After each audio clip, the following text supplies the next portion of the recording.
and welcome.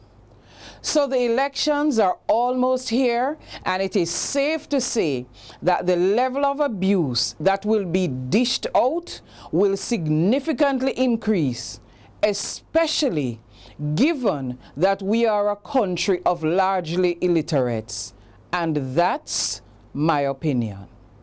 But thank God, there is still some amount of freedom of expression, as the people abusing believe they are the only ones entitled to do so.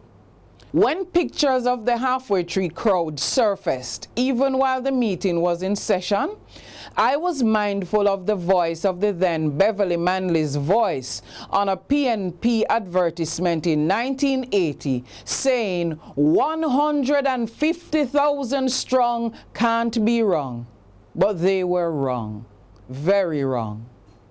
Some of those on the platform on Sunday night would have been there at Sam Sharp Square in Montego Bay.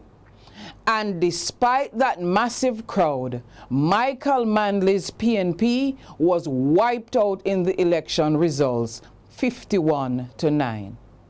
I am sure it was at the back of the minds of many. For elections are not won on the size of the crowd, but ballots in the boxes. It is a lesson too that Jamaica Labour Party leader Andrew Holness would know, having called it before in Mandeville in front of one of the largest crowds ever to have come to that crescent. Holness was wrong then, as was Simpson Miller before him in 2007. When too many sevens clashed in her calculation. But in an interview with me before the announcement, the PNP president promised that Jamaicans would have a happy Easter. True to her words, the elections will be all over by February's end. I have covered too many elections in Jamaica to not expect the worst, but really hope for the best. For it makes no use killing people over their votes, for nobody will be able to win with a 110% of the votes cast. That is not going to happen anymore, especially since both JLP and PNP committed to creating an electoral system that is the envy of many nations in the world. As to the substance of the elections, I expect very little difference between PNP and JLP. Based on the doings of the last JLP administration, they are more socialistic than the PNP.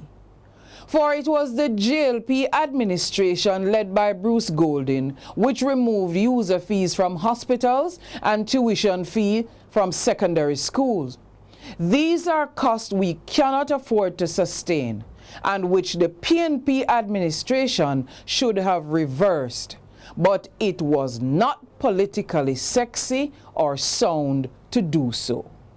As a result, we are stuck with those two recent disasters, in addition to several disasters of the two administrations over the years. So I'm not really perturbed or overly expectant for any significant newness. But I will vote in the elections. I am voting because I want to have the authority to take to task my representatives. My vote is my voice, and when I am dishing out dirt or giving compliments, I want to do it on the back of my vote. I want to be able to say to Dr. Peter Phillips, the MP for St. Andrew East Central, why are businesses in the vicinity of 9.5 to 13 Derrymore Road allowed to use their big vehicle to mash up the roads? The road surface was destroyed because a business was allowed to cause its dirty water to run onto the roadway for years. The sum total was that Jeep fixed the roads numerous times. Now it has become a sinkhole for dirty water again, as the business was finally told to cease and desist. I want to tell Dr. Phillips to have the KSAC and NWC fix the road now, because it is a breeding ground for mosquitoes which carry Zika, Chick V, and the proverbial chicken gunman. I will vote too, because my right to do so was paid in blood by those who are our heroes. We made them heroes because they did good. I am honoring their memory by voting. I am therefore not interested in any lecture from anyone who has no vote. Keep that to yourself. And until next time, stay close to the edge.